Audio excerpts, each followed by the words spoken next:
All right, so it's now 10 o'clock and we can begin to invite our guest.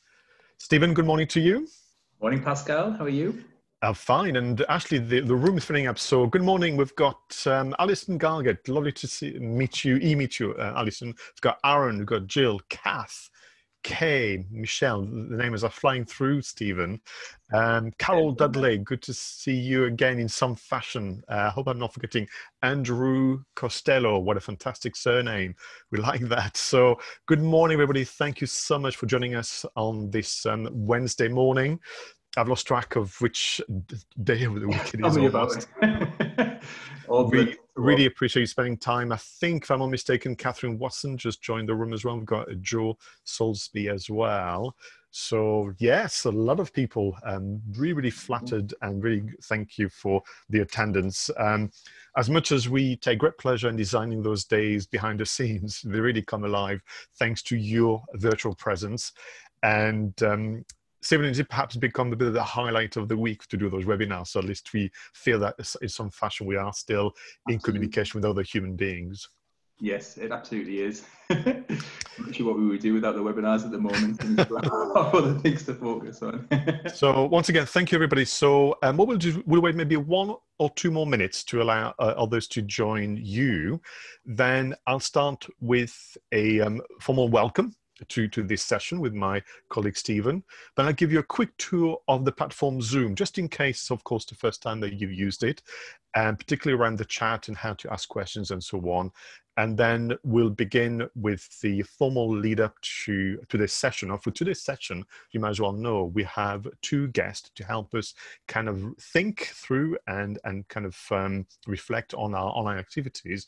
We have a guest to talk to us about Etsy and what they've been doing with that platform for a while, and then a guest to talk about Amazon Marketplace. So in a moment, I'll tell you a bit more about this program. This is a 4-part mini program. Each kind of sessions have a particular focus or spotlight, as we call it. And the idea behind it really is to find a way to help you kind of, again, reflect and plan what you might do differently for the remainder of 2020. Stephen, can you believe that we are mid-June? Although I can't tell you officially which date it is. And so we're soon to complete the first half of 2020, which has been particularly challenging for obvious reasons for everybody across all sectors. And what we're doing with the support of Business Durham, the Durham bid, and importantly the team at Digital Drive County Durham is finding ways to get together so that we can support each other in making those decisions. Great. Well, I think the numbers have settled. So I think if you'll allow me, Stephen, we'll begin. Stephen, good morning to you and good morning to all of you if you're joining us live or on replay. A warm welcome on behalf of Digital Drive, Durham Bid and Business Durham for what is the first of a 4-part mini program dedicated to helping online retailers. Stephen, quick overview of Digital Drive, perhaps for our friends who are not familiar with the program. Absolutely, no problem at all, Pascal. If I can just do a bit of a screen share, guys, and just take you through the Digital Drive program, if that's all right with everybody. Okie doke, so hopefully you can see this okay, guys. So Digital Drive, basically it's a program, a business owned program that's delivered by UMI, and that's who I work for. So I'm a digital advisor on the Digital Drive program. What we do is support businesses in County Durham with your digital capability. Now, I know a lot of the people who are on this webinar are probably going to be quite well aware of the program and what we do, but for those who maybe aren't, you know, there may be 1 or 2 people there that don't recognize the names, they may be quite new to the program, so I think it's worthwhile just taking you through and just letting you have a look and see what we can help you with in addition to things like what we're doing today, which is our webinar program. So in times pre-COVID and hopefully in the future, we'll be supplementing these webinars with more physical events, so you obviously can come along to those, and they're all fully funded. We've got advice and support from our advisors, so like myself. So I know a couple of the guys in the webinar at the moment. They've had some kind of consultancy support from ourselves, which hopefully they found useful for them. And we also have our grant fund available. So we can fund up to 40% of a digital project for you. So the things that we can support the kind of examples are things like digital equipment, websites, e-learning platforms, CRM systems, digital consultancy, video equipment, and broadband installation. So just some examples of the type of projects that the program can actually fund. And if you kind of want any more information about Digital Drive, there's a couple of ways, obviously, that you can get through to us. So you can obviously, if you know an advisor like myself, I know some of the guys do, you can come back to me directly through phone or email. Outside of that, obviously, we've got our website there, digitaldrivedurham.co.uk, our email address. You can come through our normal social media channels at Facebook and Twitter there. So if there is anything else in addition that you feel that we can support you with from a digital standpoint, then come back to us. You know, don't be a stranger. We can maybe help you in other areas. Just wanted to mention actually one kind of good kind of fortune story, really. In addition, if that's all right, Pascal. We just got a notification yesterday that we were able to support a local business who's providing PPE equipment. So he's gone out and kind of funded some high-level machinery to come over and deliver PPE equipment to local hospitals. And Digital Drive is actually supporting him with the computer workstations, quite a large transformation project for his business. So he's putting in these computer workstations that allow him to operate the PPE machinery, which is massively complicated and expensive. So just an example of some of the real good that Digital Drive is doing through these quite difficult times. Yes, and thank you for reminding us that what I'm going to term as equipment is covered by your program. Very often, you know, other programs do exist across the region. We're very lucky, but that investment sometimes is not part of the kind of the constraints. With you guys, we can actually approach you with you know, from simple to complex requirements, and you can give us some advice on that. So really appreciate it. Thank you very much. Fabulous. Thank you, Pascal. Super. So over to you now. So we are using Zoom as a platform. They are obviously like all platform pros and cons. If you're in a situation where sometimes the video and the audio doesn't play so well, the best thing we've found so far is to leave the meeting and come back. We've not found it any other ways. But certainly throughout the day or the session this morning, we want this to be very, very interactive. You know, this is for you and designed with you in mind. So using your mouse, you can kind of hover around the bottom of the Zoom window, and you'll see that there is a icon with a speech bubble and the term chat underneath. And if you click on that, you can then open up the window, the webinar chat, and you can leave a message. You have a couple of options in terms of to whom you're going to write the message. And you want to make sure that when you choose to and click on the options, you do select all panelists and attendees, so that not just obviously the organizers, but also your friends here today can see your message. So to begin with, I'm going to ask you, can you please introduce your business? So we have obviously the name of the individuals in the room, but using the chat, can you give us maybe an idea of what you do and what you sell? And in the spirit of networking, can you perhaps share your website address if you have one, or maybe your Facebook page, or whichever it might be. So for all of you today, and to also practice obviously using the chat function, can you click on the speech bubble and the term chat? Can you make sure you select to all panelists and attendees in the drop-down menu of options? And can you enter a description of your business as well as a hyperlink to the website? Because at the moment, I've got obviously your name from Alison, because it's organized in alphabetical order, from Alison Gargett all the way to Susan Soppit, but we don't know what you do, and that would be very helpful. So if you'd like to add that to the chat, that'll be smashing. So I'll just actually complete it myself.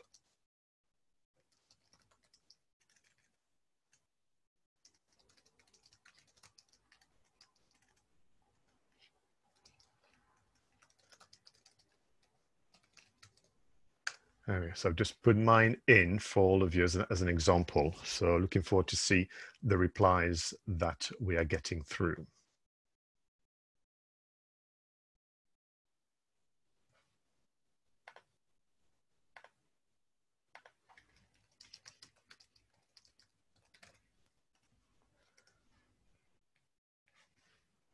Okay, The other thing that you can use as part of our time together this morning is then the other form of interaction, which is the Q&A. The difference you'll see, there are two speech bubbles in the Zoom kind of menu, and when you click on that, you can kind of put your questions. And the reason why, don't worry if you use a chat instead, but if you kind of look at, oh, Aaron, tell me that the chat is disabled. So I'm going to turn to my colleagues behind the scenes. So if Stephen, you can look into that, that'll be very helpful. Not something that I think I've done on my side.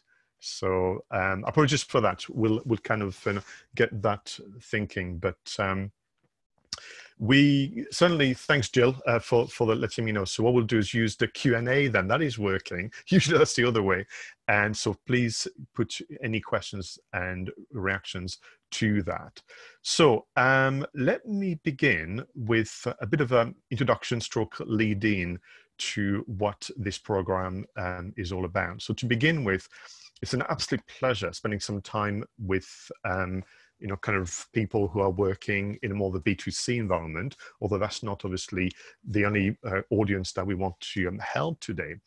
And for me, if I reflect on our work, it's really part of this idea of spending just enough time together on your particular circumstance, and particularly, of course, bear in mind the impact of the current crisis. So this was designed with you in mind. What I mean by you is that you are by and large dealing with individuals, and that because of the challenges posed by the pandemic, I recognize that spending more time on your online presence is going to become part of what you have to do over the next few weeks and few months. So that means that perhaps you're not online yet, or you've been online, but actually there was a fine balance between, let's call it in-person kind of trading and virtual trading. And now the virtual trading is going to increase more. And part of what we need to do, therefore, is work together and support each other to reflect and adapt our activities for the remainder of 2020. And our kind of aspiration would be that instead of doing this on your own, can we maybe create a collective, can we create maybe a cohort and stimulate your thinking, your planning, your reflection by having those get-togethers and sessions. My preference, of course, would be to meet in person. That's been really at the heart of my work for the last 15 years now. But I'm adapting like everybody else, and now at the moment doing webinars. So part of what we recognize is that doing business has changed and will continue to change. There was always an appetite, from your audience, you'll recognize that, to be using the internet, at least to inform themselves before making the decision to come and see you. And now, of course, it may be that some of them will still remain hesitant in terms of traveling and coming to see you, or the likelihood is there will be some other form of restrictions. So the online element of your business strategy is going to become more and more important. It could be that you are doing rather well already online. You just need a bit more inspiration. Maybe actually, like me, spending a bit too much time on your own, and this is a moment for a bit of collective thinking, which I think would be very helpful. Ultimately, however, it's just the fact that the crisis that we've gone through the first half of 2020 just been very, very strange, has simply accelerated this willingness for people to spend more time online. I mean, the figures have been very clear on that. And as a result of which, they may spend more time to buy online. Minimum, they will certainly spend time online to verify that to come and see you, if that's still part of their choice, is indeed something that is wise, because you'll be able to communicate, of course, what you've done to adapt accordingly. So these are the kind of things we've been thinking about. Ultimately, all of this is because you are genuinely interested in what's happening in the world of digital, but perhaps unsure about the steps. Importantly, unsure about what to kind of pass on and ignore and dismiss because it won't be relevant to you. You're certainly up for a challenge. Well, we will at the moment, and you will take action. I think this was designed really with practical actions in mind. So A couple of people I want to thank. So to begin with, the team behind Durham Bid. You met my colleague Stephen, but there are lots of other people working behind the scenes at Digital Drive Durham. And ultimately, we're also able to proceed with the great support of the team at Business Durham. So this is where we are. For my part, I'm talking to you today from the almost quiet room in the house from Walsingham. So hi to everybody. I know that some of you are also local, if I'm not mistaken. Kath from Homefront, you're based in Stanhope and not been for a while, lockdown obviously being what it is, but I hope to be able to come and see you very, very soon.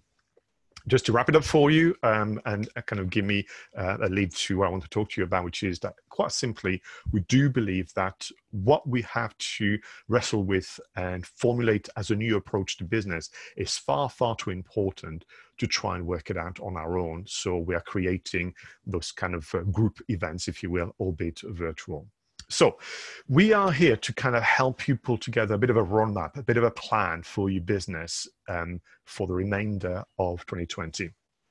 We have 4 key sessions. So today, we want to talk and reflect on selling through online shopping platforms and kind of think about some of the ground rules that may come with that could support you to supplement what you do already or to begin your journey in digital.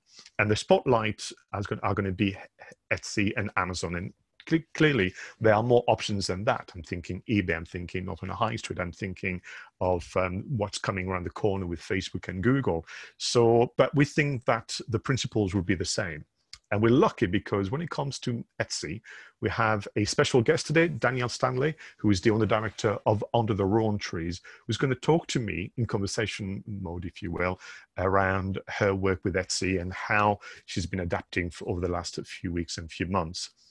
We have also a second guest today, and that is Morag Robertson Willis, who's going to be talking to us about her company. She's head of operations at Castle Art Supplies, and they've been using Amazon Marketplace for a while, which actually is something that is new to me. So I'm looking forward to talking to Morag about, again, the learning of the past and some of the things you can all consider moving forward. That's for today.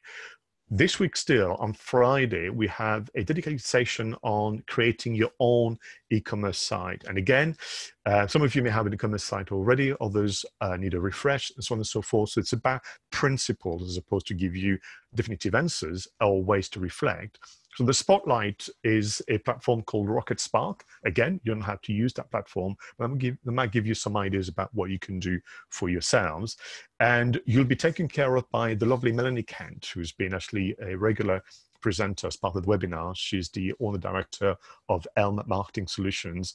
And you'll have a great time on Friday. So lovely way to kind of wrap up the week and start to formulate your kind of plans for the future.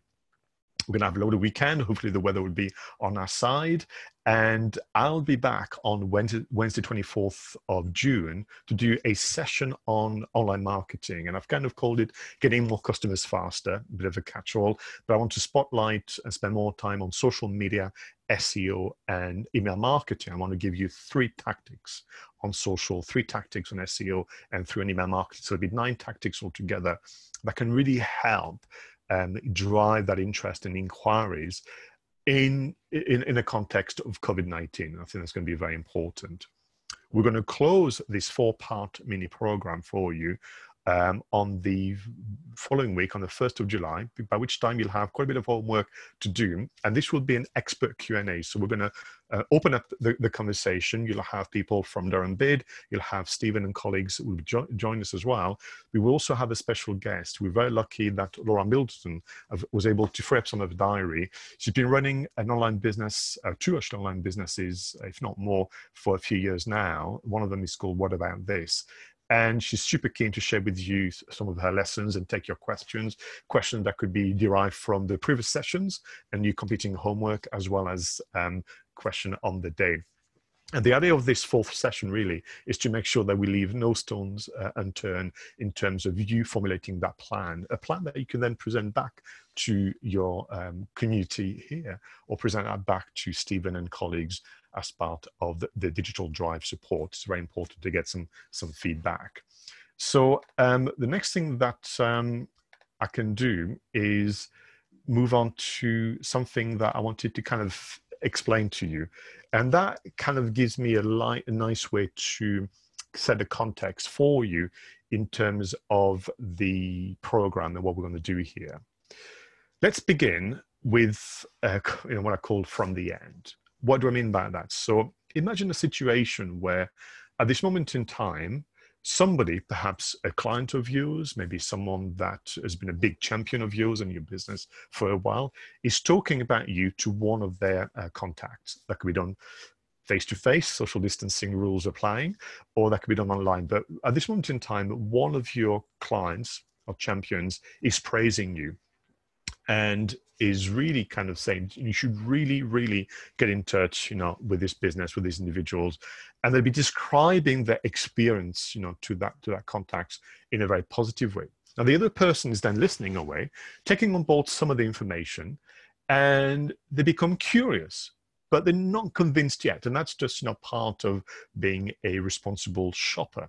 So the next thing they're going to do, having listened to their friend, they're going to go on Google. That's what people do. You know that Google's become a verb. Therefore, they're going to Google you, and they're going to maybe put the name of the business. Maybe they're going to put your name because that's what stuck to their mind. Maybe they're going to put a combination of your name, your product. But based on the memory of the interaction with their friend and how positive the description was, they're going to Google you. And the role of somebody who runs an online version of their business, the role of somebody responsible for online presence, is to avoid this reaction when somebody Googles you, which is, I was interested until I Googled you.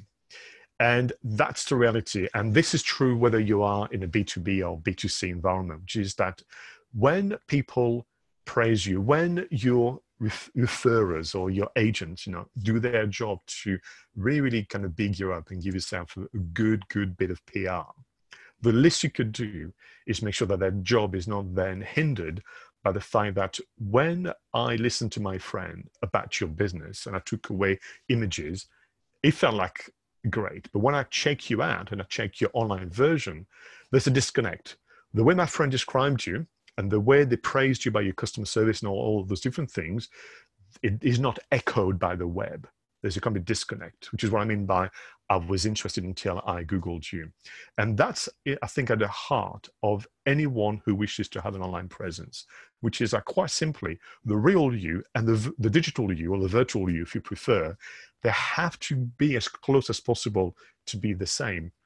You cannot have a situation whereby somebody says to the world that you are good at a number of things, but when I want to check it out, there's the absence of information or dated information or the other way. So that, to me, is at the heart of the challenge, which is why we wanted to split it into the 4 different categories. Let me continue by simply saying to you those 2 things. Number 1, the role of the internet, if you will, or the role of any form of digital platforms and presence is to give you a chance to showcase your qualities as people, not as businesses. And that's really quite important. And those qualities, which are valued by your customers, are as follows. You know them: common sense, communication skills, and customer service, what we call the 3 CSs when we do the full workshop for you. Common sense, communication skills, and customer service. Be in no doubt that when you run a website, when you're on social, when you do email marketing and so on, you're not here to show how good you are at marketing. You're not here to showcase your IT skills or computer skills. You're using the online platforms to showcase common sense, communication skill, and customer service. And therefore, at the heart of it, your reflection, some of you had for months and years, but certainly at the heart of this program is we want to find a way through the different sessions to help you design your own unique online customer experience. That's essentially the role of the session. And that's ideally what we want to hear back from you, which is based on the sessions, based on the conversation I've had as well off webinar with the likes of Stephen or people that you've met today as part of the networking. This is my vision. This is my idea of the online customer experience, which is as close as I can make it to the real thing. There's limitations on both sides, but you don't want to be in a situation where somebody praises your customer service, to use, I suppose, the right term, But then when they go online, there's little evidence that that's the case. Because the biggest threat for all businesses, whether you're selling a service or product, is what I call hesitation. Somebody's going to hesitate to actually make that purchase or make that inquiry or ask you a question on Facebook. Someone's going to hesitate to follow your Facebook page. Someone's going to hesitate to download, the newsletter, whatever you have on your website. And hesitation is tricky because you can't regain that time. And sometimes with products, you can certainly have a spike of activity and regain what may have been a deficit in previous months. We've got to be very careful. So part of what we do as online marketers, whether it's a full-time occupation, as and when time allows, is to simply find ways to remove hesitation, to kind of change doubt into decision. And that's very, very key. If I use a very, very facile, but I suppose helpful analogy, someone that hesitates to, go to the theater that night, that seat is left empty that night, and that's lots of revenue for that theater company. Someone that hesitate to make that commitment to ask you a question that can lead to you actually selling something even better than what they had in the first source. So that's hopefully going to be something very helpful. I'm just about to kind of wrap up on this lead in to my very first guest, but I wanted to kind of close on this, which is what we have some knowledge, understanding of what the virtual you or digital you should be like. At your disposal, you have websites, and those can be websites that you've designed yourselves or someone that you rent, such as a platform like, excuse me, eBay or Amazon Marketplace, not on the high street, and many more out there. You have, which I think is very important nowadays, your entry on Google Maps. That's something that I would spend some time on, certainly next week for you. It's becoming the number one kind of device or platform application, should I say, for somebody to actually understand more about your business, but also find the business. And this is where it's going to be a catch-all service in terms of location reviews, special offers, and so on. So we'll spend a bit of time on that. The third element of your virtual you is your kind of choice of social media platforms. There are many. Some of you have been on a program before know that we don't recommend to have too many, but there are many to choose from, and choose the one where it seems the most plausible in terms of your volume of customer activity. And importantly, because we are operating now in a video-first kind of online population, a YouTube channel. So these are the four key elements of the virtual you. How you choose about using it is informed by your vision as the customer experience. So that's kind of where we are with it. What is fascinating is, particularly for all of you today, where you have a product at heart to provide, is that the signals have been there for a while that it is valued. So you have, for example, this announcement made in April, where Google are going to make it much, much easier and now free to have your products listed on Google Shopping, which is an important search function as part of being discovered. So they are kind of contributing to recovery and success of independent retailers. Yes, of course, Facebook had to jump in. So recently, some of you may have heard the announcement when we did the social media news roundup, but Facebook Shops is also becoming something to consider. So again, lots of options to consider and for you to kind of reflect on. We don't recommend you do all of it, but I think there is clearly always been a desire for your customers to inform themselves in advance of coming to visit you physically. That's not going to change. If anything, it's going to increase this need for information so that as a customer, I make a wise decision and I don't end up with not so much, I would say, just a poor product. My number one concern as a online shopper or someone that informs themselves before jumping in a car to come and see you is quite simply, what is your customer service like? Because you may have an amazing product, but what is the experience of me being your customer? How well do you look after people? And that's where sometimes there's a slight disconnect. You've got to be very careful that with the online, sometimes what you can do is be carried by the platforms and everything becomes impersonal. Things become quite mechanical. where face-to-face you're going to be very caring and kind of very thoughtful. Online, because some of limitations, it gives the impression that you're not. For me, the biggest threat, and I'll stop there for this introduction, is that sometime, purely by accident, we have an online presence that we don't nurture and look after, and it gives the impression that, in fact, we're not actively trading.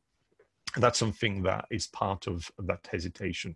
Anyhow, this is more than enough from me as an introduction to both the program, the intent, and of course some of the kind of the grounding rules that is going to guide us. It's time for me to move on to my first guest, Danielle. And please use the sessions well. Do take notes, ask questions. We can certainly use the Q&A function. This is about making decisions, but also, more importantly, about taking actions. And we hope that this program can do that for you.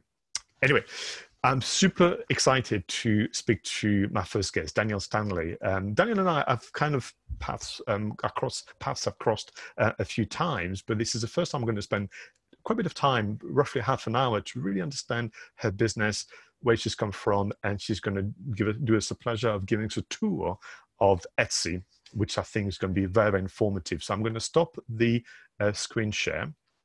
And using voice to begin with, I'm going to invite Danielle to join the session. So I'm going to do the Zoom thing, which is to wave at people. It's become the thing. So good morning, Danielle. Good morning. So I had to cheat. I've got a green screen behind me to hide, obviously, a very messy spare bedroom. But you've got a lovely setting. Where are we? This is my new office, the Rowan room. It's got a name. My garden. Yes, the name was chosen by my Facebook followers. Ah, very, very nice. So, we'll talk about the online world, but let's stick with the physical world. I have to say that the background looks... So is it a workshop as such? It's a log cabin, yeah. Mm-hmm. So they're designed to be used for lots of different purposes. Most people seem to have a pool table and a dartboard, but I've got 1,000 pens and 2,000 notebooks, I think. That looks absolutely smashing. So you did mention that you may have also the assistance of a little helper. He's been very quiet. He's been very good. My husband's a teacher, so he's been called into school today. Right. So I have my 7-year-old sat next to me. He's building a game of some description at the moment. But sure. He is. Is he involved in a business, starting them young? He just like to, yeah, he likes to try and sell his Lego to people. Well, you've got to start young.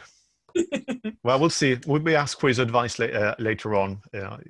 So can you give us a quick overview of Under the Rowan Trees? How did it all start? What are you selling? And who are your lovely customers? Mm-hmm. Well, originally, I was teaching full-time before I had my son. I was an English teacher in Northumberland, and gradually wore down my mental health. After having my son, I tried to go back part-time and just found the stress of trying to do everything too much. And that's when I took up some knitting and crochet and embroidery, more to help my mental well-being. And people kept saying, oh, you should sell it.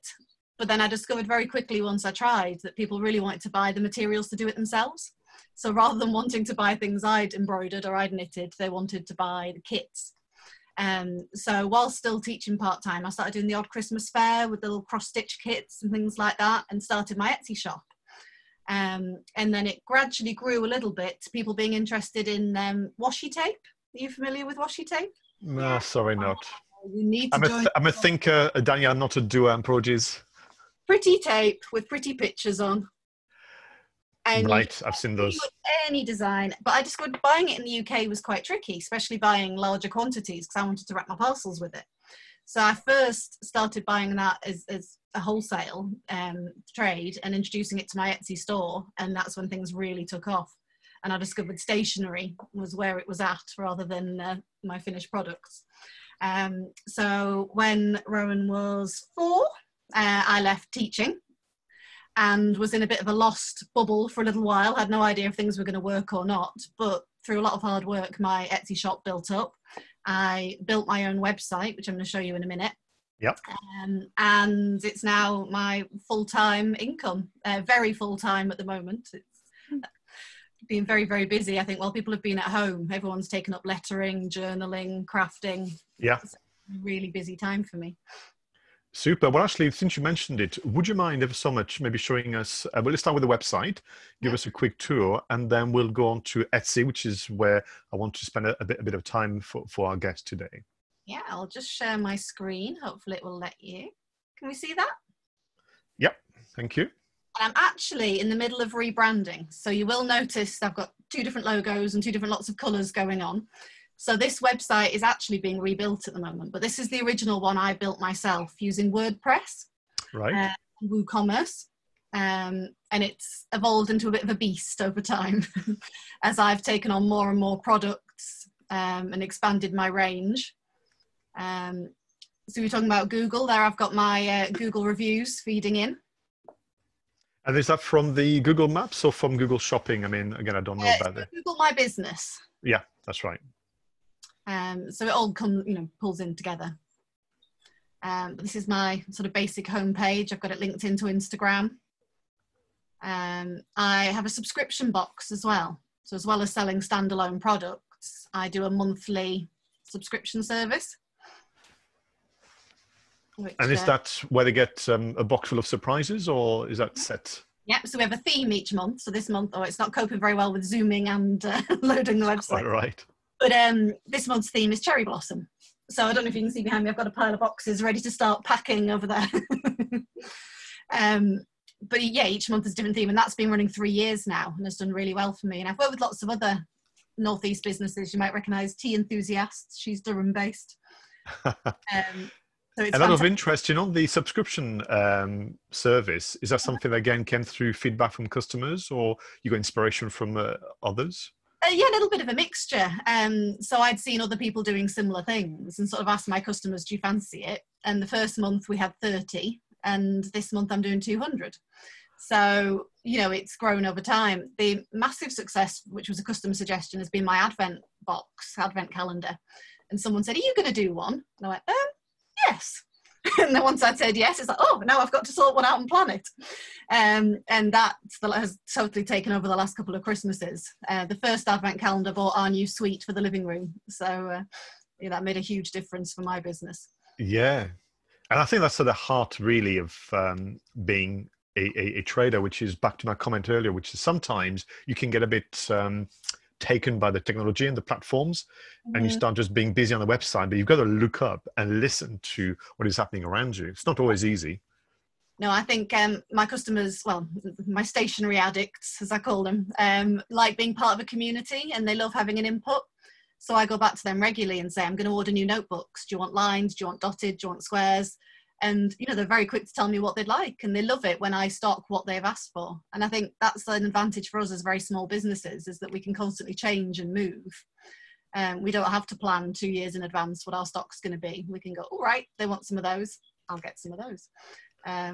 Which out of interest, for the stock, I mean, I can just imagine that it becomes a passion bordering on obsession. But I suppose in the past, did you go to trade fairs? Did you I went to online?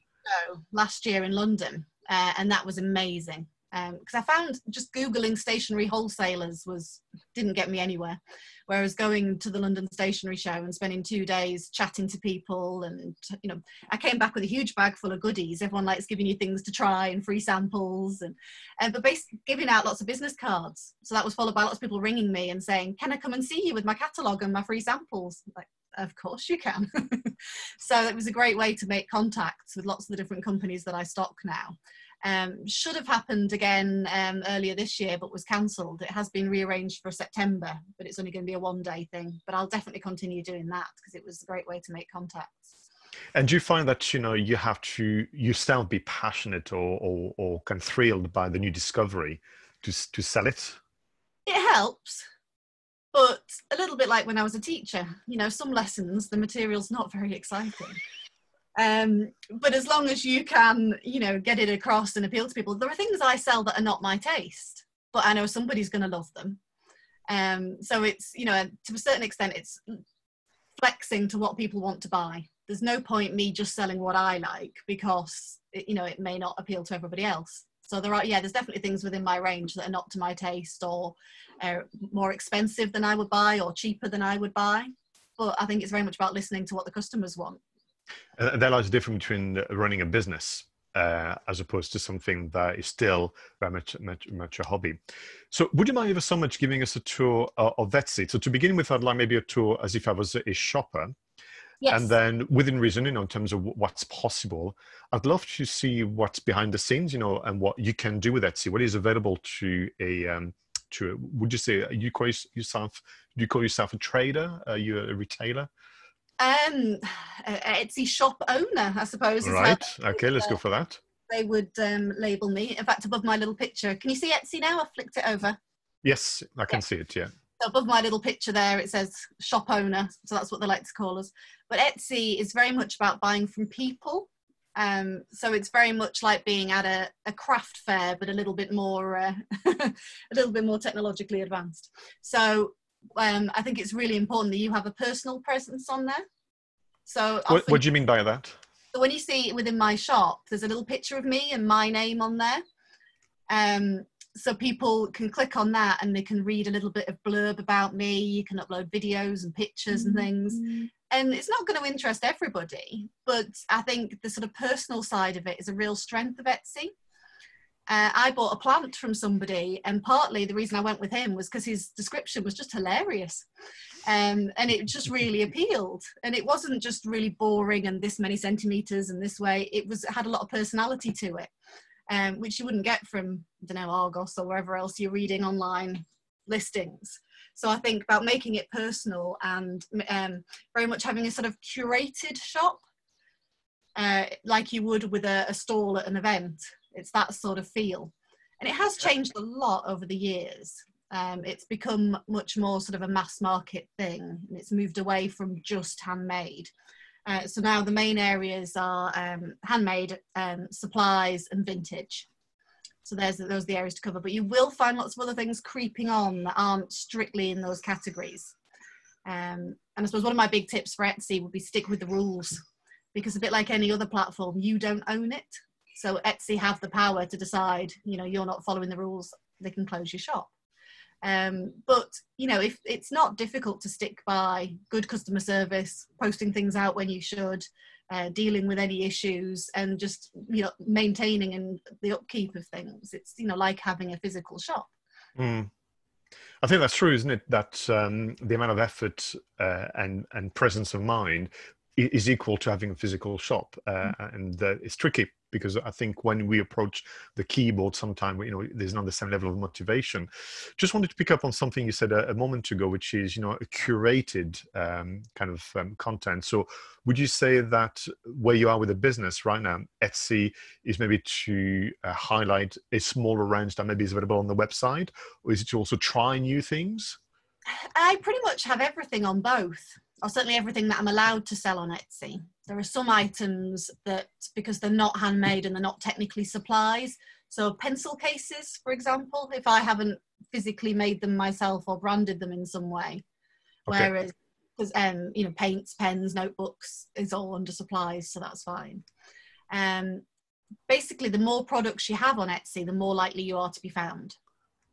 So if you've only got one product, your customer's going to have to hit lucky in typing that in for you to come up in search. Whereas if you've got, I think I've got 285, it tells me they're active listings, but within those they've got multiple variations as well. So there's hundreds of products, and people are more likely to find you.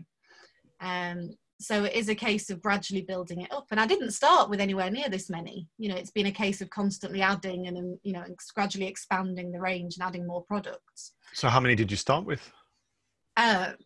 Probably 2 or 3. I think another mistake people make is waiting till they're ready. And a lot of us know you're just never going to be ready. It's not about being perfect. So the top 2 there are stock images that have been provided by, the brands I'm selling. I have other images, like the one of the highlighters that's been taken by a professional photographer for me. The one underneath of one of my stationery boxes, I took myself. So, it's about gradually building up the skills and having the images, the listings, the descriptions that match your products. you know, and I've taken these myself of these washi tapes, and they're much Here better. they are again. But when I first started, they were not good, my images. And it really does make a massive difference, because anybody who sells online will tell you customers don't always read the description. You know, they buy very much based on a picture. And so that needs to be good, because if you haven't got... If I pick on that, sorry, Danielle, the disconnect is always that, you know, even if you run a website, you know, you write copy, but you know for a fact that you're playing to the search engines and to other things, whereas customers are going to be looking for visuals, keywords, scan through, and jump to conclusion. Can you tell us a bit more about, therefore, your interface? So as the Etsy shop owner, what can you do? What can you upload? Are there any other, also some features which can help you market the store, or things that Etsy have as little add-ons? Absolutely. So this is the back end. And it looks a bit daunting to start with, but actually compared to a lot of platforms, I find it very user-friendly. Once you get the hang of things, they do have a habit, like a lot of platforms, of moving things. So when you just get the hang of it, oh, where's it gone? But in general, it's pretty straightforward. And the app, you can get an app for your phone, which is also pretty straightforward. And you can do a lot of things without having a desktop. But there are some features that are a bit trickier, or, you know, you just find it easier on a computer. So this is the basic background. Don't be bothered by my numbers. They didn't used to be anything like that. And you can see also from the big arrows, things have gone up massively during lockdown. But also around the same time as the beginning of lockdown, Etsy started investing in Google advertising, and they funded it for the first month. And that suddenly went, but then they started charging me. So the figure, they still went up, but I was then paying for it. But there's optional advertising, and until you get over a certain point, and now I'm over the point where I can't turn it off. So I have to be participate in it. But when you first start, you can completely choose whether you want to spend money on promotion or not, and how much you want to spend. You can get right down to, you know, how many pennies a day if you want to. So it's not a scary commitment, and you have control over which listings and things like that. But it is a little bit of a learning game. I've watched loads of YouTube videos when I started out, and there's lots of people who can talk for weeks on how to set up Etsy ads and which things work, and, you know, playing the game with clicks and getting the hang of it. But I would say just work on understanding and learning one aspect at a time till you feel confident, and then move on to the next bit. But just you almost sound like a teacher when you said that. Sorry. But that's true, isn't it? I would be the same. I would say break down your learning. You could almost, I'm looking at the menu options on the left-hand side. You could almost give yourself a goal a week, say, right, I want to kind of nail, you know, messaging, for example, or whatever. So if we stick to the marketing bit, because that's interesting. So I take it that with this interface, you can upload photography, you can put questions, descriptions and the likes. I'm interested by the marketing elements. What is on offer from Etsy to help you market the store? So within the marketing tab, there's the Etsy ads, which we can talk about in a bit more detail if you want to. They have basic social media integrations, so you can easily pin products, share to Etsy, share to Instagram. I tend to direct traffic to my website because there's lots of traffic coming via Etsy anyway. But if you just have an Etsy shop, then obviously that's where you'll be directing people. So you can use that to create your direct links. You can pay an upgrade, which I think is about £10 a month for Etsy Plus, which I have, which then gives you the option to add your own custom web address. I'm pointing at it, you can't see, sorry. Add your own custom web address if you wanted to. So if you don't want to use the full Etsy URL. And then there's the sales and coupons, which is actually really useful. And that's a bit like the abandoned cart sort of idea. So you can set it to send people a discount code if they've added something to your cart and they haven't bought it. Or you can send out a discount code to previous buyers to encourage them to come back. So I think they work really well, especially as you're working with people who are already interested in your products. You're not just blanket targeting people. You know, you're picking on people who have an interest and have bought from you before. And then you can see this. Oh, this is a beta. Ooh. There we're going. The search analytics, and this is where it gets really powerful and really useful when you start using some of these tools. And it will fill out in a second. As I said, I've got a lot of products, so it's got a lot of things to search through to fill it out. But you can see what search terms people have been using to find you. So you can see, I think you are on your own with your lack of knowledge on washi tape. 84,000 searches in the last month. Was that in the last month? So I'll ask the audience today. So can you put it in the chat box whether you guys knew about washi tapes, and you can embarrass me even more then. No, feel free to say yes, we knew. That's fair enough. It's higher than pen, for example. But you know that's even better than what you can get some nowadays with because Google has pulled back on data on Google Analytics. You can sometimes get some insight from Search Console, but you're right, that is just so powerful. Yeah, and you can see what people are searching for and what's popular to then use it within other listings. Can I ask, can you search for in general across Etsy or just your shop? This is just looking at my shop. There are other separate add-on websites. There's something called Marmalade, like marmalade, but lead on the end, and eRank. Both of them have free and paid versions. And within that, you can see what's trending, what tags are popular, what search terms are popular. If you have the paid version, you get a lot more information. But even on the free version, you can just have a little look. Etsy also put out their own trend reports, saying it's often quite obvious, Valentine's Day, Father's Day, that sort of thing. But they do send out emails, and you can search and look at what's trending and what's hot and that sort of thing. But yeah, this sort of thing, and you can filter via, where you're making your money, how many listings you've got, what your conversion rate is, to see where you should be focusing. So although washi tape is really, really popular, it's brought in a lot of the money for me in the last month. My conversion rate's much higher on things like calligraphy. So it depends on how much competition there is. You can also see my third most successful search term is the incorrect spelling of stationery. And it drives me mad a little bit having to use both spellings of stationery for my audience. And it's because it's difficult and it's confusing and people are going to struggle to spell it correctly. But often that is a way of then picking up customers other people might not pick up. And I think eBay actually used it in their TV adverts at one point. They did, and that reminds me, the early days of SEO. We, with some of the clients, we used to write articles where we would actually say accommodation, sometimes spelled accommodation. So just to get a word in, where we'd have one or two M's.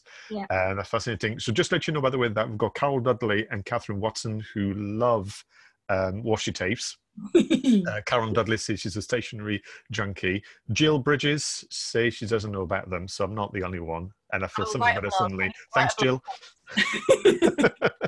So we're almost out of time. I wanted to ask you about what can you do on Etsy to keep in touch and communicate with your shoppers? Because remember, early on, I made the point about this is about customer experience and be very, very careful that I don't end up, forgive me, praising you, Danielle, with your amazing customer service. But when I go online, you're absent because somehow maybe the tools of the time are getting in the way. So what can you do to keep in touch and communicate?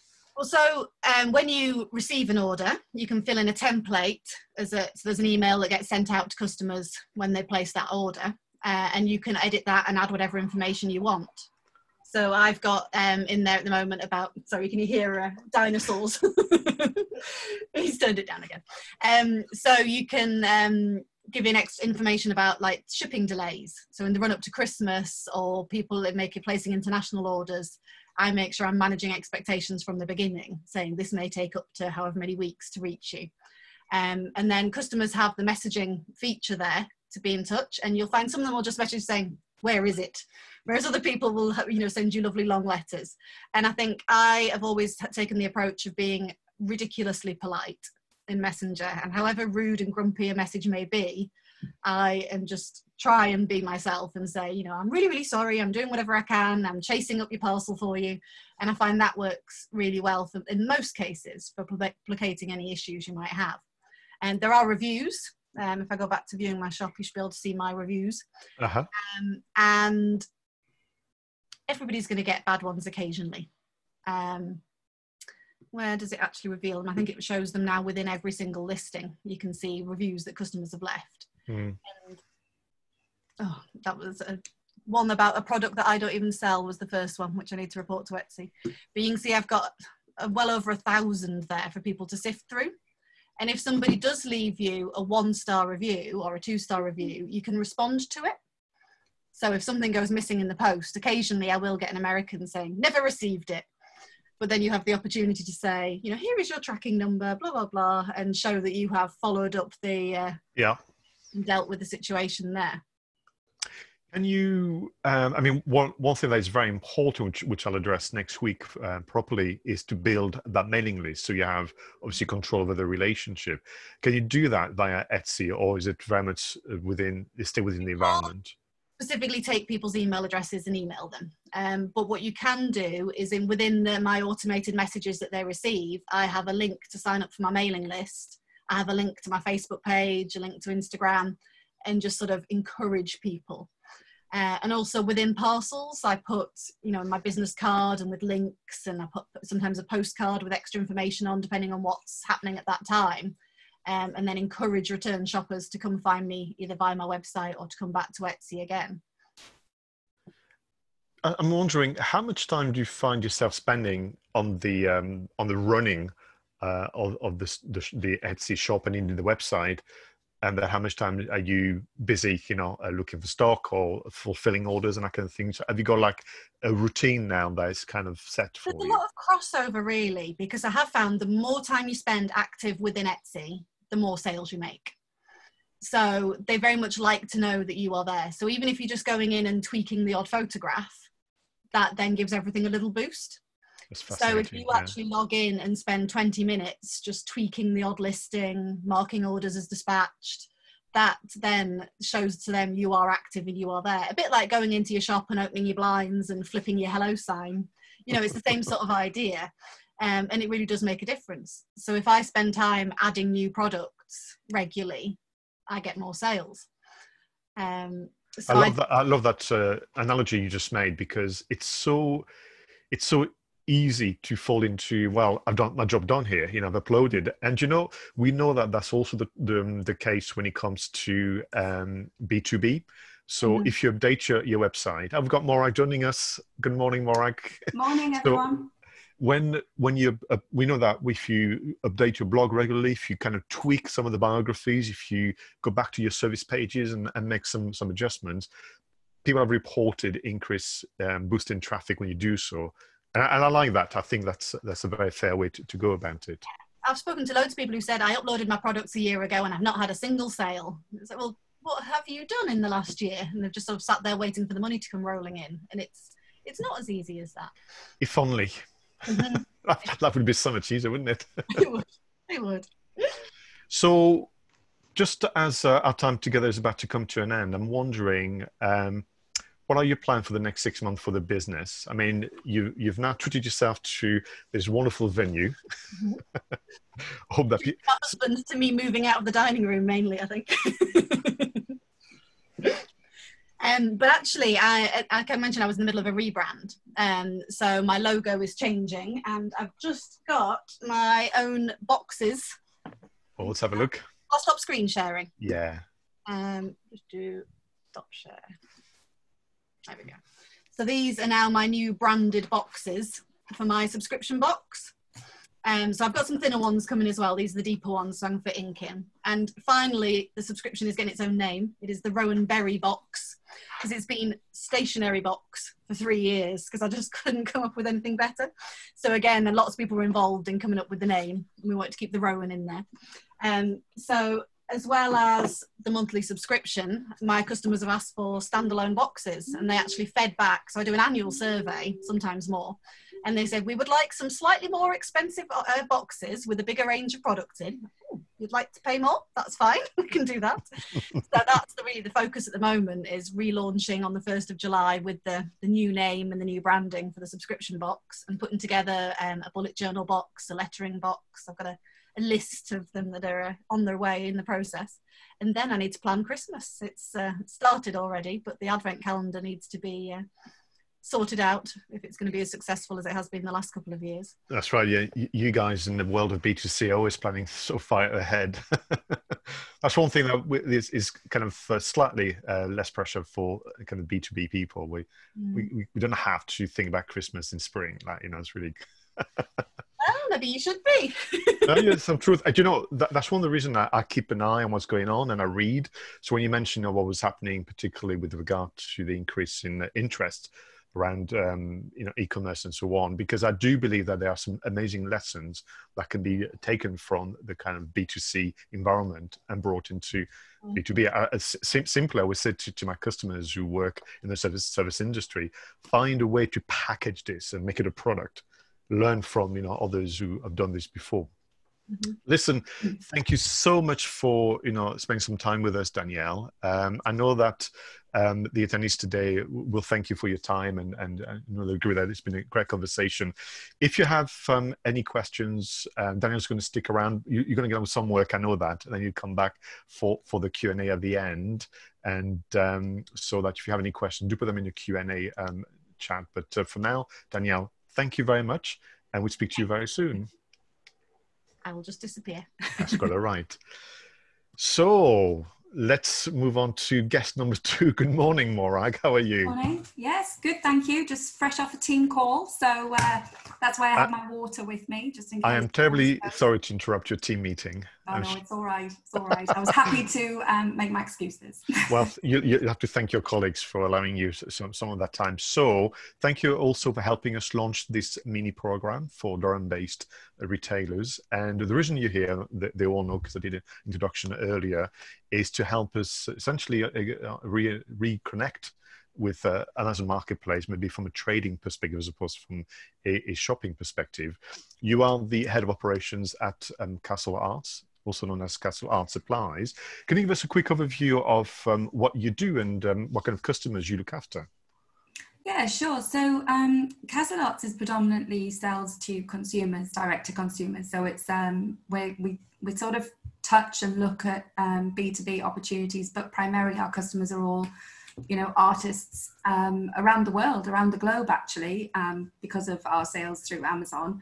And we're very much about sort of taking creative people from almost sort of potentially on a journey with us. So it's become a lot less about the products and it's increasingly about that journey and about the customer's experience with us. So we're adding value. That's why I'll touch on this later, but we're no longer Castle Arts Supplies officially, we are Castle Arts. And we dropped the supplies because we realized as a business that customers wanted a bit more. So we actually provide tutorials. We're working on video content to help people get the very most out of our products, but also see their, be able to realize their creative visions and create them and enjoy all of the benefits that being creative affords us. I can only imagine that it really helps all of you when you have that clear vision and that clear image of, the journey of your customers and the role you have to play on that to come up with good ideas for that customer experience. Because when we started our session this morning, I talked about this idea of, don't allow the platforms to get in the way of providing an amazing customer service. But that comes from the point of view of, your customers reasonably well, and you come up with new ideas and you reinvent yourselves. And it's almost like, in a physical sense, if I go to a store and it's the same layout and the same product and nothing's changed after 3-6 months, maybe I'm thinking that there's a disconnect here. Yeah, absolutely. And one of the things that's been incredibly important for us, and one of the challenges on Amazon, is actually getting to know your customers. Because, and again, I'll probably touch on this later on, one of the challenges that you have is you don't actually have an awful lot of access to customer data. It's all encrypted and controlled and owned by Amazon. So the way that we've got to know our customers is over a long period of time, and really, really listening to the feedback and the reviews, what people were saying, and becoming known, interestingly, as a business out there, that we separate ourselves from our competitors. People, our audience have actually noticed that we do actually change our products, we improve our products based on their feedback, and that's incredibly powerful in terms of an engagement piece with your customers. So yeah, it's been a pivotal thing for our business. Thank you very much. What I'm going to do then, I hope you don't mind, I'm going to pretend to be a shopper. I'm going to go on Amazon. Sure thing. And then, and that's not to actually kind of tricky or whatever, it's just that I'm generally interested in what you guys do. So you should find that has opened my browser. Yeah, I see it. Yeah, on Amazon. I put the term Castle Art Supplies because that's the one that stuck to mind. I Yeah. know that, you're changing. And then I'm just going to increase the size of the screen just for me. I mean, I have to say, in terms of, so these are obviously yours because I recognize the name here, but I'm going to go to this one here. And something that I'm really taken of is, so of course you called Castle Arts, but you've gone all the way in terms of some of the illustrations. Looks brilliant. I love it. And is there almost like a, I'm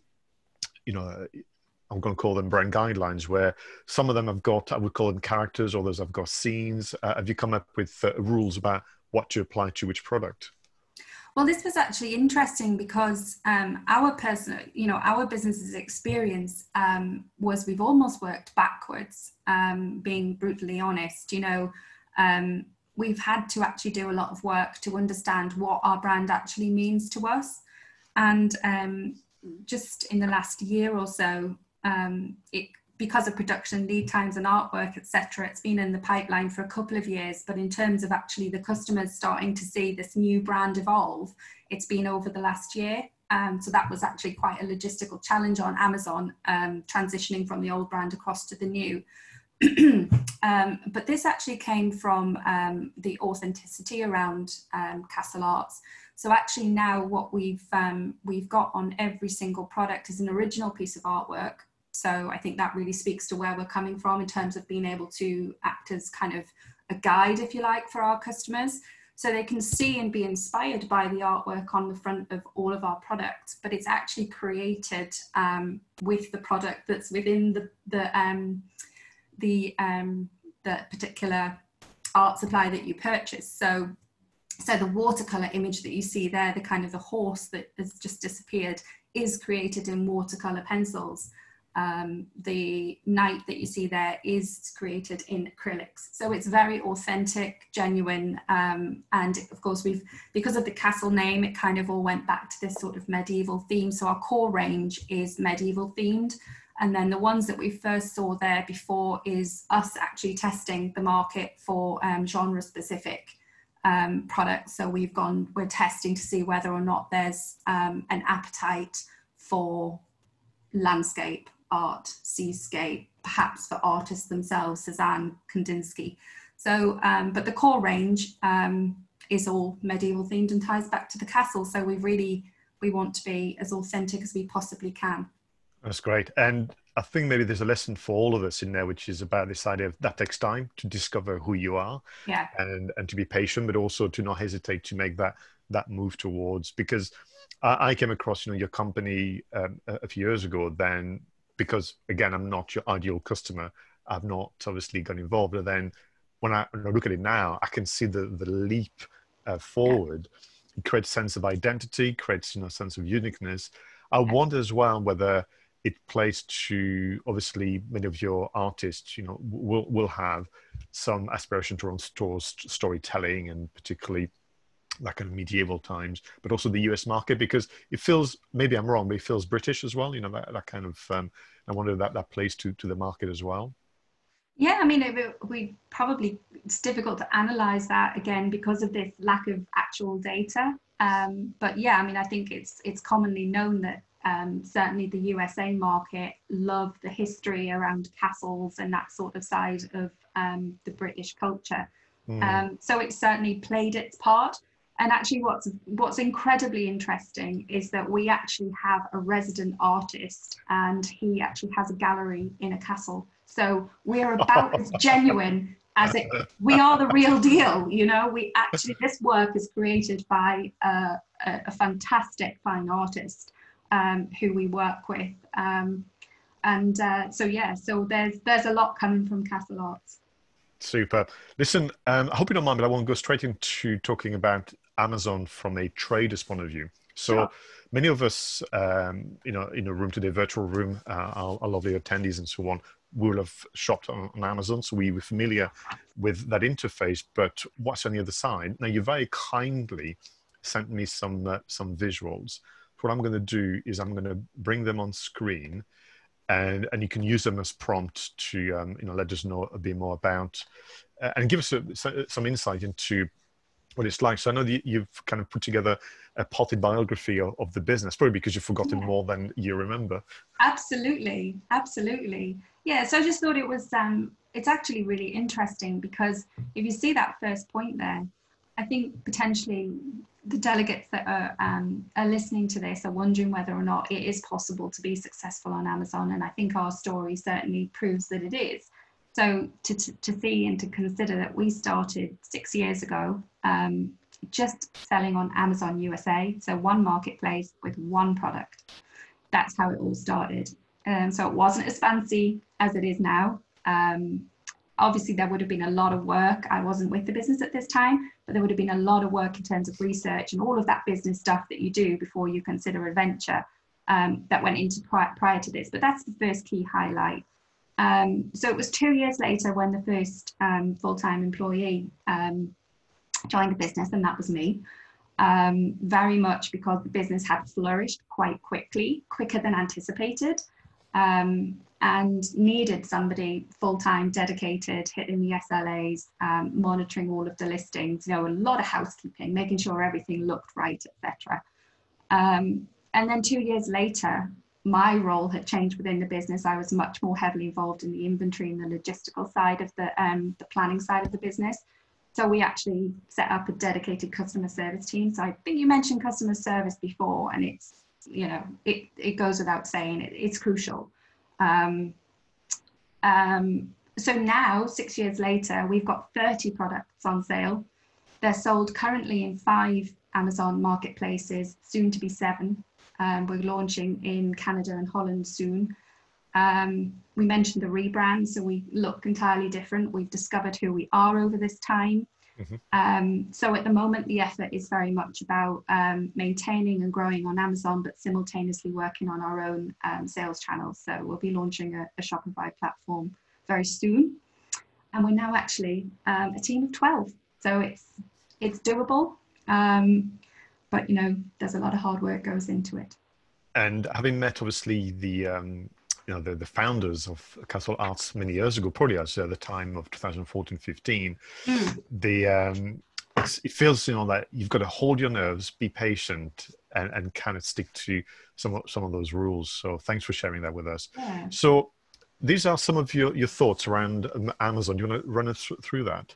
Yeah, absolutely. So, I mean, I just thought you're sitting there contemplating why Amazon, and let's just run through it. It is the top e-commerce platform, so it clearly offers huge opportunities for businesses.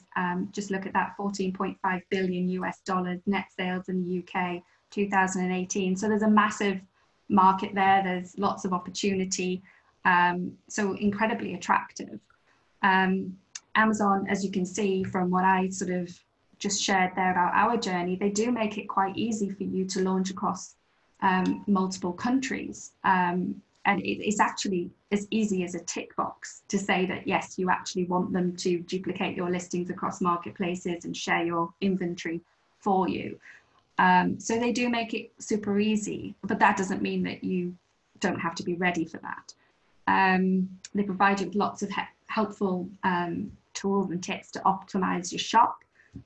Because clearly the better you do, the better Amazon does.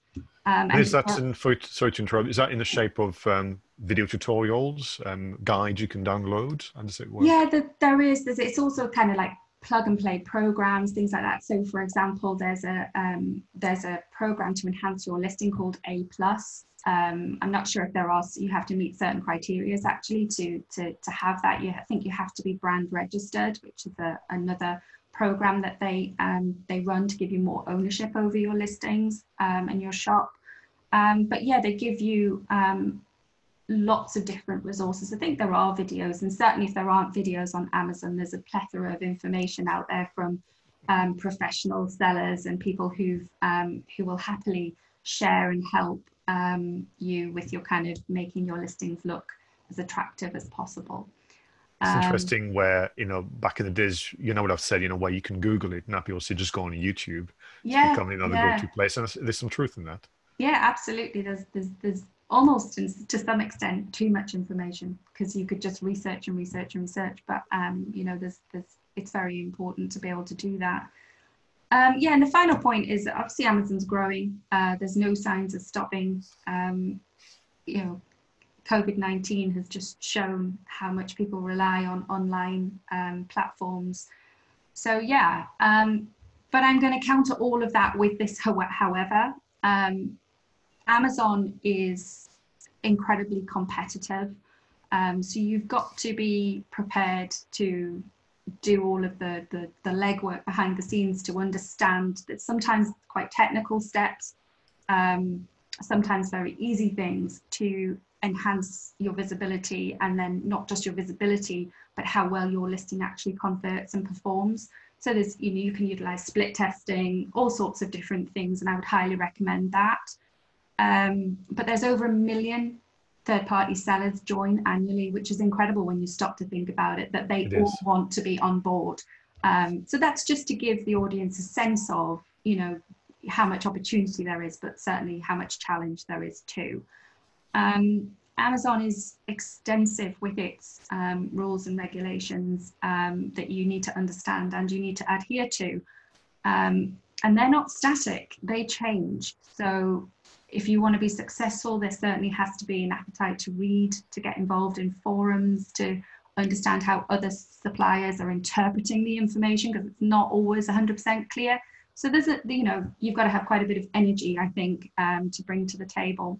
I mentioned this before, you're not necessarily in control. Amazon, you know, if they change the rules, you've got to change your way of work. You're not going to get Amazon and say, oh, it's okay, we'll do it your way. It doesn't work like that. So you've got to be able to adapt and be quite agile in your approach. So success is not a given. There are many skills, as I say here, that are required to be successful, but it wouldn't discourage me. It's just, you know what you're getting into. And indeed, you know, to your point, you start with a small range, use that as your schooling almost, and then you can grow. Yeah. You mentioned, which I wasn't aware, that, you know, there's 20, perhaps more now, distribution centers. Yeah. Have you ever visited one out of interest?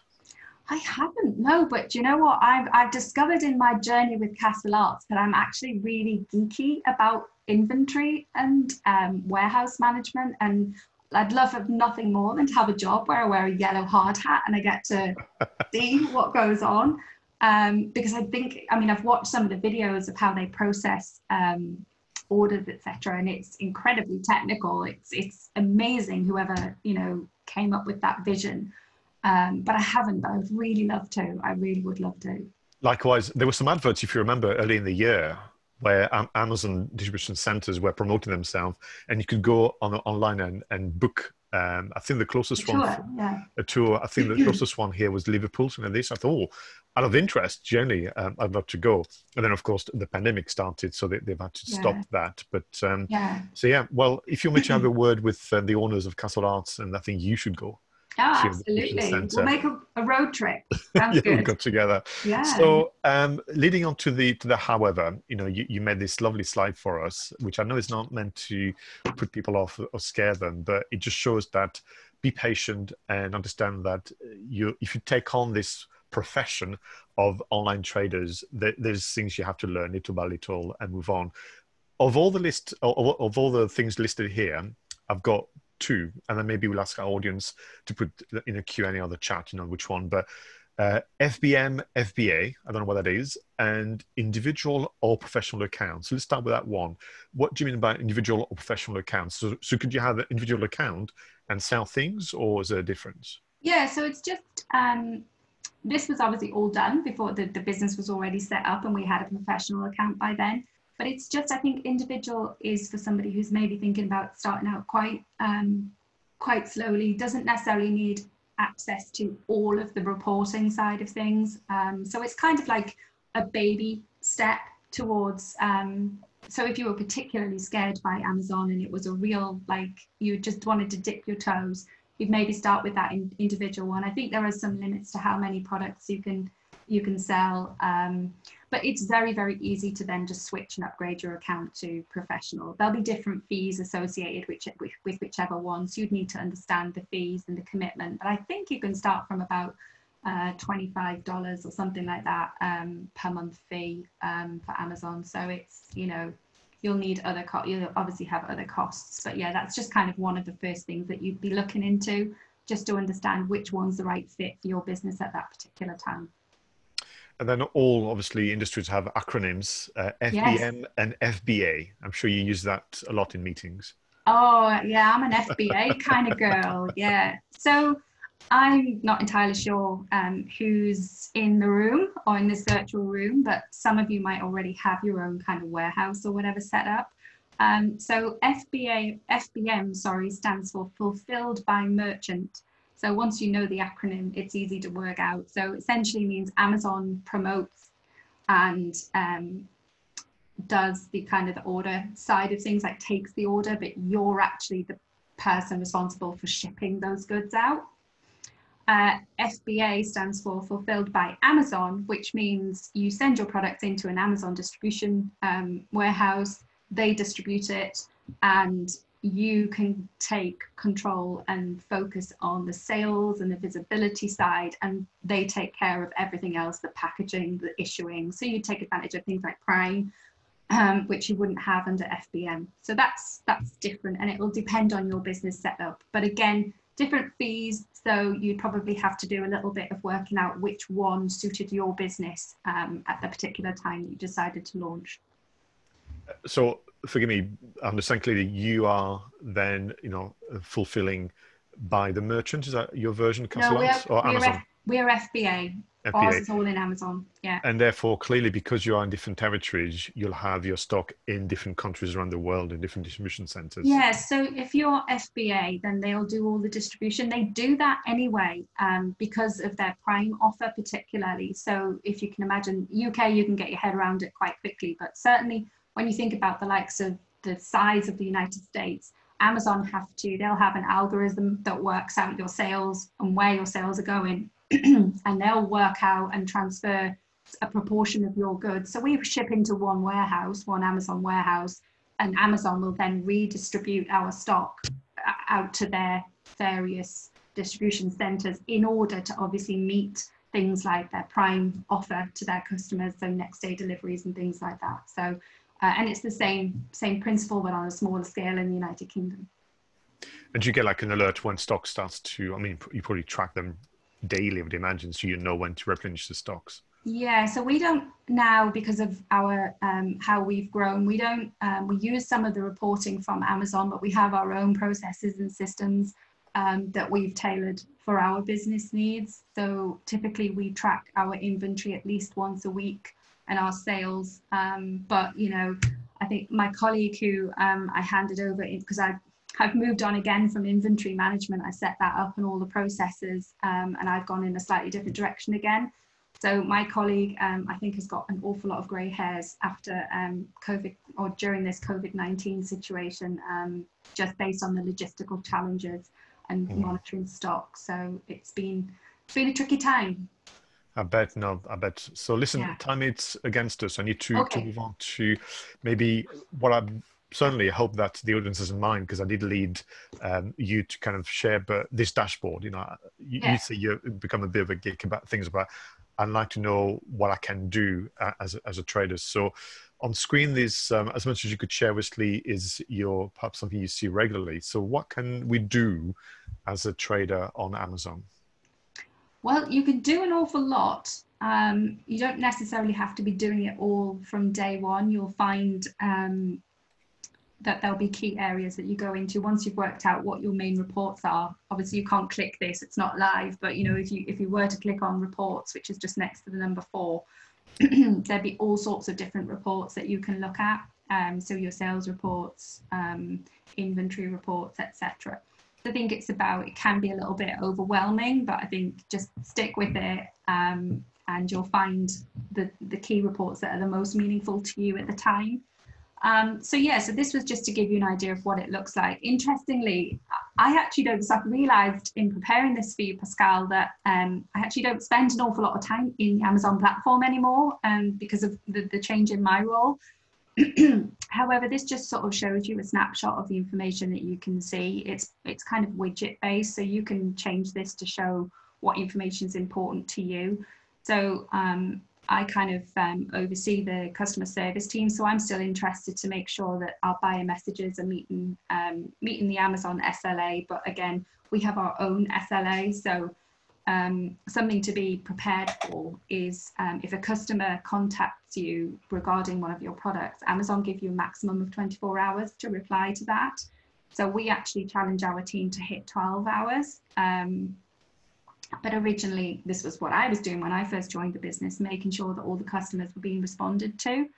And Amazon do track those metrics. So it is something that you've got to be aware of, because, you know, you can get a little red flag now and again, and that's a bad day when you've got a red flag from Amazon. It kind of can throw you into a bit of a spin, but it's recoverable. You just have to be aware that they do obviously monitor these things.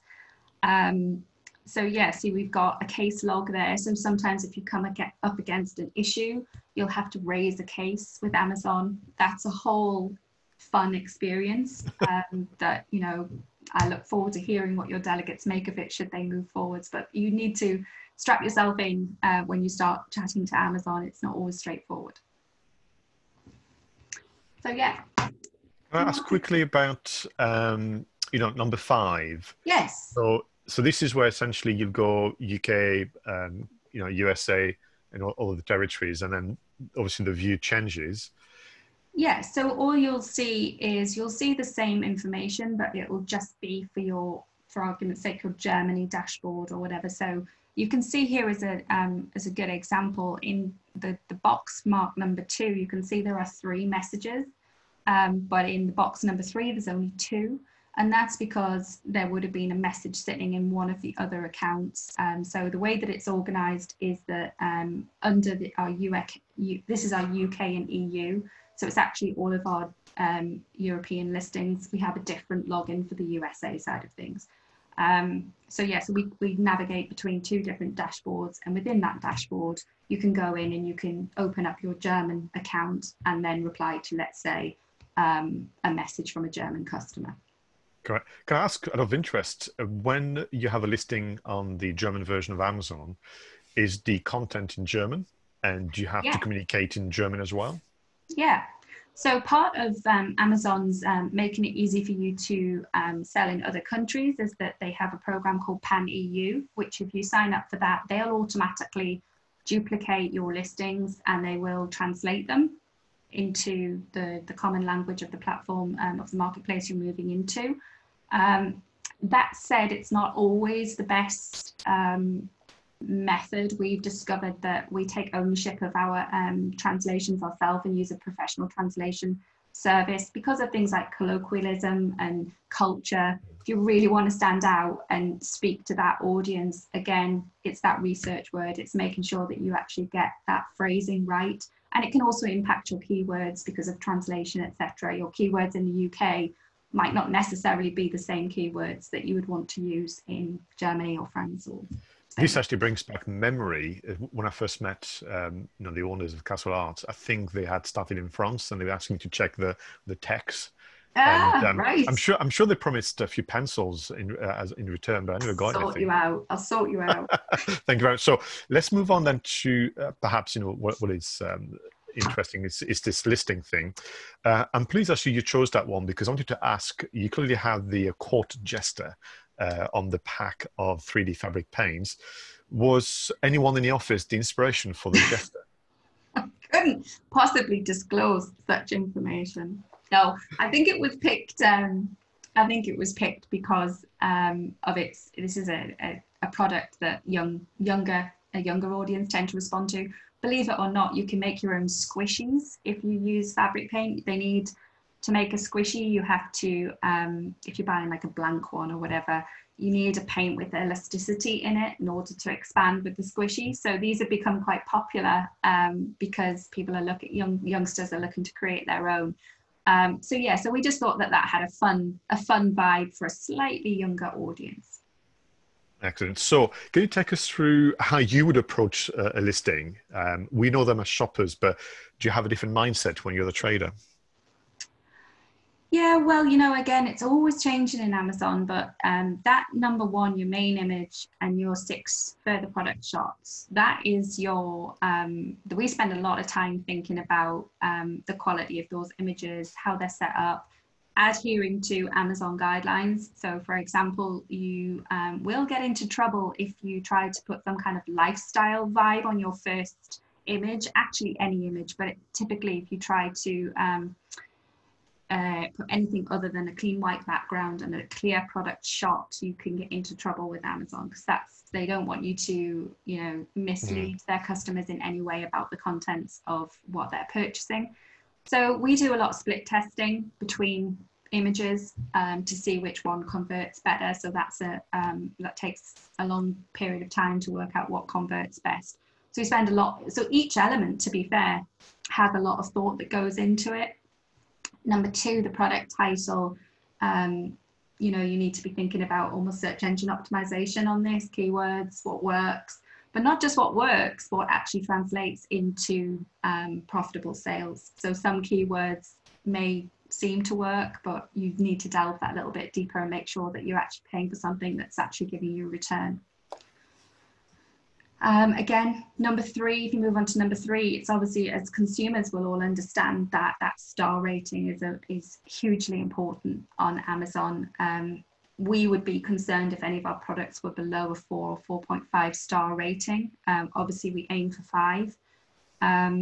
But there's a lot goes on behind the scenes with the customer service team to make sure we drive those reviews. So we have processes in place, follow-up emails, etc., that have been carefully thought through. And it has to be said, at Amazon are making it harder and harder for sellers to contact their customers directly. So you have to, that they're almost very vanilla now, what we say to our customers. There's very little, you can't put any sales language in your follow-up emails at all. So it's quite tricky. So that's definitely something that you'd be doing some research on. Price and promotion, obviously, that's something that we look at carefully and we monitor. Performance, profit levels, margins, etc. And then obviously the copy, the sales copy, there's a lot goes into that as well, thinking about what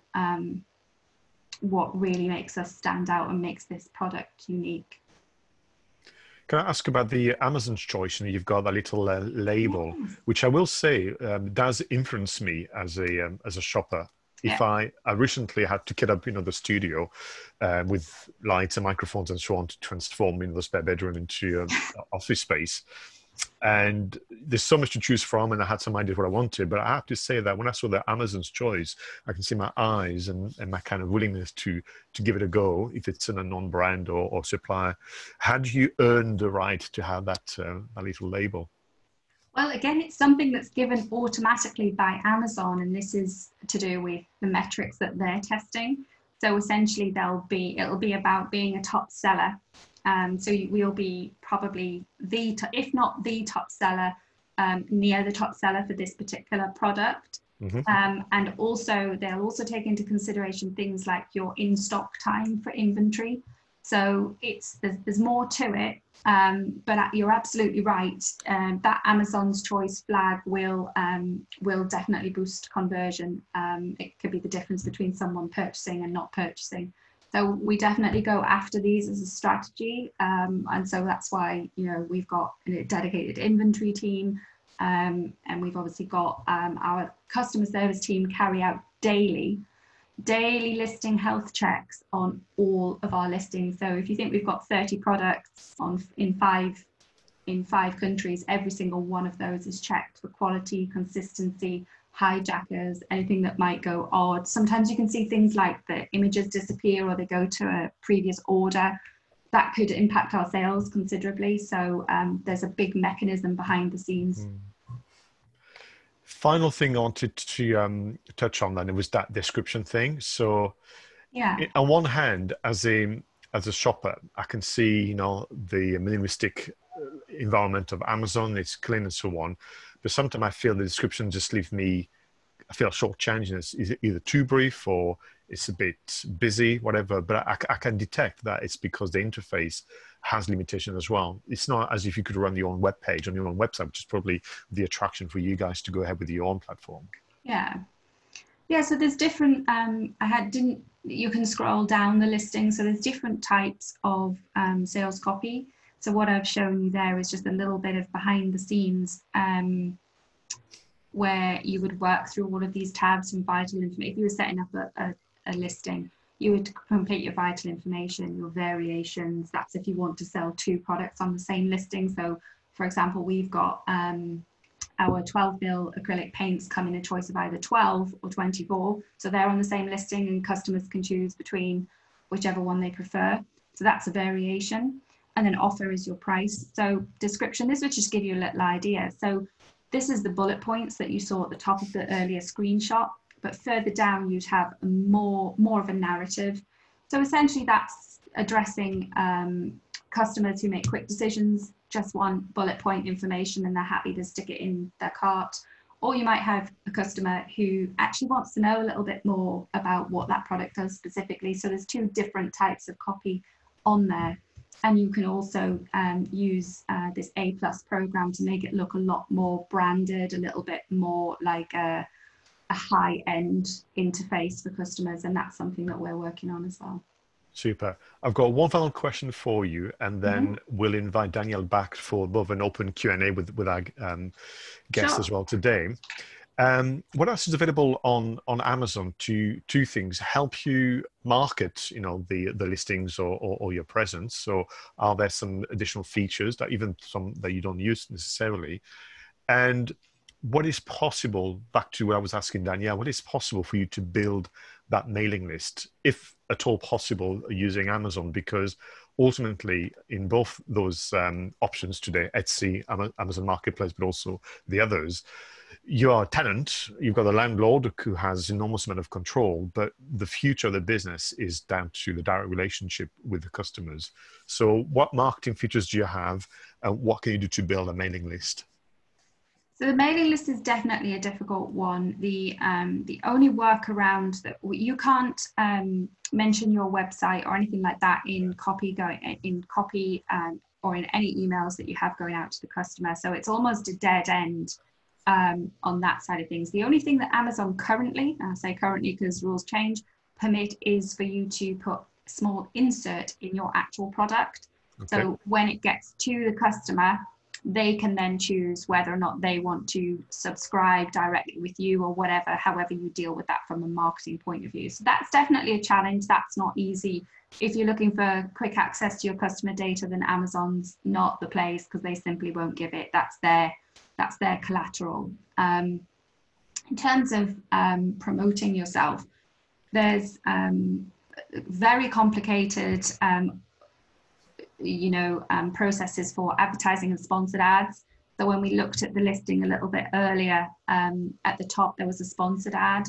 So you would typically be trying to invest a little bit of money in your keywords to make your products show up when the consumer types those keywords. You'll be competing with other similar, so we'll compete with people who also sell similar products for those same keywords. But then you're looking at building up your organic reach as well at the same time. So it's a double-handed approach. And that organic is through, obviously, your sales, your copy, your keywords. All of those strategies help you to be more visible profitably. Thank you very much. Okay, so we're going to kind of close to this session with a bit of an open Q&A. So our friends are with us. I'm looking at the list, from Alison Gargett all the way to Susan Soffit. Feel free to add questions into the Q&A section. You'll see the speech bubbles at the bottom of the Zoom. And Danielle, if she's still with us, perhaps she's had to quickly say to either the business or her little boy, but if you're happy to join us back, excellent. I'm doing the Zoom wave again. So let me start with one question, then we'll get a question from our audience. When you look back at to this topic, which is using a shopping platform to either kickstart an online business or to supplement, obviously things, are there top three things that you think, right, if that was to be your journey, or if you were to start again, these are the three things I would do maybe now or differently? So if I start with you, Danielle, you know, taking full advantage of a shopping platform like Etsy, three things that come to mind. I think really learning how it works from the start. It's a steep learning curve, but now, you know, if I could ask me, you know, I could give myself some really good top tips to make the listings the best they could be from the beginning. So photography, you know, decent product images would definitely be right up there. But then the Etsy equivalent of SEO. So looking at the titles, the description, and using your tags. So you get 13 tags and making the most of them, using long tail keywords. I don't know if that's something you've ever covered in one of these training sessions, but you'll find a lot of people selling will just say pen, blue pen, shiny pen, you know, rather than thinking about what people are actually searching for. So I think that's a real priority. I don't know how many that is. Is that 3? That probably is, yeah, don't worry. And I think for me, it's back to this idea of, I have a lot of sympathy for somebody who would start a business based on products that they're passionate about, and having to then add additional skills, which are not particularly exciting, are granted. You know, someone could be forgiven to think, you know, Pascal, when I started my business, I had little interest in SEO, or I didn't want to become a photographer, but there we are. You know, these are what supplement is. What about you, Morag, then, with your Amazon perspective? Are there top 3 things that you think, yeah, with hindsight, maybe these would have been helpful? You know, there is so much. I just, I'm sitting here thinking, I don't know how I'm going to answer this question. I knew you were going to stump me. I don't know whether or not our journey on Amazon has been very organic. We've had, I can honestly say, hands up, there's not a day when I was heavily involved in the Amazon platform that I didn't learn something. And I just don't know. Maybe it would just be to be able to invent something, to be able to just take what's in my head and take what's in my colleague's head and just put it into somebody else's. But unfortunately with Amazon, I think it's about rolling your sleeves up, appreciating and accepting that you're going to have to just get your head around certain things. And actually on the other side of it, there's a lot to be, there's a lot of benefit from that. Because if you were ever to subcontract or bring in an employee to do something, we all know as business owners, you make a much better manager or colleague if you kind of get it. You don't have to be a specialist anymore, but you kind of get it and you know what they're saying, and you can steer your business to growth. So whilst it's a bit painful, I would just say, suck it up. It's gonna come good in the end if you grow. Thank you very much. So again, feel free to add questions in the chat or Q&A session, but I wanted to actually get your reaction about the news about Facebook launching Facebook shops at the back of the pandemic. They were saying, you know, we're going to do what we can to support retailers. Is that something that you're giving some thoughts to, or you feel that your online ecosystem is set? No need to add more complication by having yet another outlet. So if I start with you, Danielle, about Facebook shops. Well, I've had a Facebook shop for at least 2 years. I don't know when I first set it up, when I first linked it to my website. So I'm not entirely sure what's different in their new announcement. You know, I don't know if it's that you're going to be sort of totally more standalone, but, you know, to be honest, I've already got it. Not many people use it. If anything, it just, you know, drives the traffic to my website. So I think it's, you know, it would be good, but we'd have to train consumers to use it. Yeah, I mean, the promises would be that, you know, full integration with Messenger, WhatsApp, you name it, and whereby you don't have to have all of your stock, but you can have back to your term earlier, Danielle, curated stock. And they made the announcement, what was it? Yeah, late April, early June, I think. And US to start with, and then it gets to roll out. What about you, Morag? Facebook shops, yeah or nay? Well, you know, the jury's out. You know, you don't rule anything out, do you? That's not on my radar, to be perfectly honest. We're slow on social media, to be honest. We've been so knee deep in Amazon that we're just kind of getting our act together with the whole social media thing. But that obviously ties in with our move to, you know, to address this fact that Amazon does kind of retain all of your customer data. So we are looking at our own B2C channels, and of course we're tying in social media, online marketing with that. So I would just be, again, doing that research, seeing and watching to see what that might do in terms of improving a customer's relationship with us as a business. For me, the one thing that I try and put forward is this idea of, whilst this is online and whilst there's an element of convenience, you've got to really be present. And for some of us and people in the room today, it may well be that there isn't a physical destination to go to, but it remains that the feeling of being looked after, this, it has to be kind of very real for people.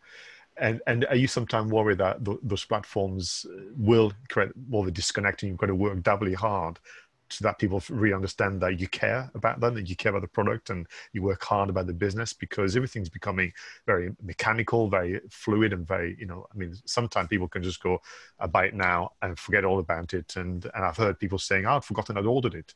So there's sometimes a bit of a disconnect. Are you sometimes worried that you taking pride in what you do, the platforms that you're using to grow your business, sometimes get in the way of that communication? Who do you want to go first? I'll start with Morag, just for a change. Oh, haha. Yeah, well, I think every business has got to, they've got to try and bring their products to life. And we're very fortunate that we have a very obvious brand personality. So we can, we'll certainly be making sure that every contact point we have with our customers, be it directly when we're selling to them or when we're supporting them afterwards, kind of our post-email purchase sequence, that we'll be reinforcing who we are as a brand. And obviously you can do that now in so many ways with video content. You can be much more visible and show yourselves to your customers. So I just think it doesn't concern me. I think it's just inbuilt into the way that we think about our business. We would always be looking at ways to make that connection with our customers. As I said, ours is about a journey. We're no longer, we probably were in the very beginning, if I'm honest, about selling a product. But our journey's taken us somewhere entirely different. We're very interested moving forwards about the connections between art, being artistic, and the well-being benefits around that. So there's a lot to say to our customers, and we'll continue to say it regardless of the platforms. Danielle? I think that's been a real strength for me, because it is just me. So every message, every email that's answered, it comes from me.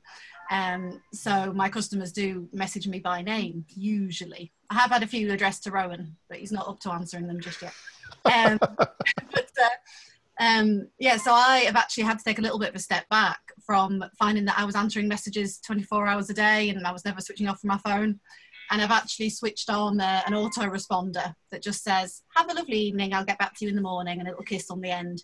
And actually I get lovely responses to that saying, oh yeah, you have a nice evening too. And, people seem really happy to, wait a little bit. But in general, I try and respond as much, as quickly as possible and as personally as possible.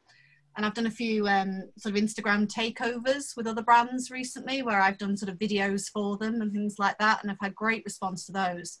And I did a video tour of the new office, and that I received fantastic response. People were just loving it.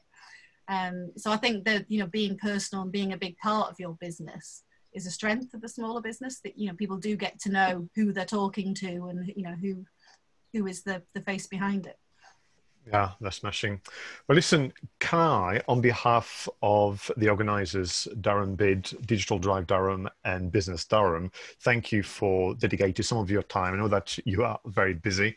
So Morag and Danielle, big thank you for your time this morning. It's been so much more interesting to talk to the actual practitioners about those platforms, where we are, session 1 of 4, reflecting on whether or not being part of a shopping platform can support someone's ambition to have more interaction online.